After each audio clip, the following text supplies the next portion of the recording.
What is up, guys? Welcome back to the channel. My name is Kevin, and today I'm going to show you how to get your Bltouch to work correctly with your Ender 3 V2. The Bltouch is known to have a bunch of issues with the V2, the problem boils down to the wire not being shielded properly. So I'm going to show you how to fix that today. If you're just starting out with and you haven't got a Bltouch yet, or you're thinking about getting one, I would highly suggest just getting the EZABL from TH3D. The wire's already shielded. It doesn't have any moving parts. It's just a better unit, period. But anyways, if you already have a Bltouch, I'll show you how to get it working.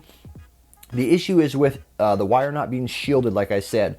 Something about the frequencies of the wire, it messes with the hot end or the other electrical stuff in here. I don't fully understand the problem. It's just, that's the issue. The wire needs to be shielded. That's why you can see mine here. I have it taped up. I'll show you here. Basically what you got to get is this metal braided stuff. So this is what is this stuff called? I don't know. It's I'll link it in the description below. I bought it on Amazon. It's literally just this this wire, and you frickin' take your Bltouch wire and you feed it all through there. I put electrical tape over mine because I wanted it to be nice and tight after I was done. But yeah, you just use this braided cable, and you have to wrap your entire cord in it, your entire Bltouch cord in around it, and then you ground it on the bottom side by your control board. I'll show you how to do that here in a second. But yeah, that's the issue with it. It's a shielding issue. You might be able to test this too to see if this is what's causing your Bltouch to work or to have issues. If you're trying to troubleshoot it still, is plug it in and take your Bltouch and hold it way away from your printer. Hold it off to the side and see if it acts correctly. If not, there's a couple other things too, I guess firmware, but the main issue with the Bltouch is the shielding and then the firmware. And the firmware that works the best is the Smith3D Firmware with the Bltouch and the Ender 3 V2. They already have theirs completely compiled and set up too. I'll link that in the description as well. So you literally just download it and flash it. You don't gotta compile it and change settings or whatnot. It's already fully set up for the Ender 3 V2. I also have a video on how to set that up and actually install the Bltouch if you have not done that yet. I'll link that up in a card up above. You can click on it up top.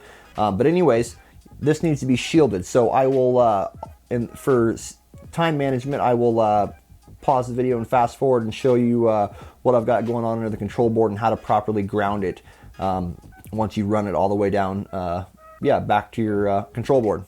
All right, so we've got the bottom panel open here. I'm gonna move the light around so you can see a little bit better here. So you can see this is my housing coming in. Again, what I'm pointing at right here is literally just this, this wire braided cable. I've just got it wrapped in electrical tape. So it runs all the way underneath here. And then you can see there's the Bltouch plug right here. And you can see this wire sticking out right here. This is the important part right here. So this wire sticking out, this wire is acting as a ground. So at the end of your housing, your braided cable here, you want to take a junk piece of wire. I just have an extra piece of wire here. And you solder the very end of it to this housing. So it grounds this shielding. You solder it right to the end there and then wrap it in electrical tape. And that grounds, well, you run this wire to something to ground it. But that's what we're doing here. This is the whole point of this, is to ground the housing. So this wire here, you can see I have it run back. Let's see, make sure it's focusing. I have it ran to this screw right here, and I just have it wrapped tight around that screw. I strip back the wire, and it's wrapped all the way around there. And that's what creates the ground. Again, you don't want to ground the other end. It has to be only grounded at this end. So you don't want to ground it at where the Bltouch is actually at. You want to ground it down here.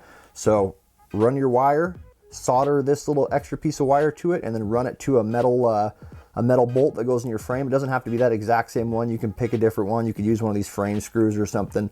You just want to make sure it's grounded.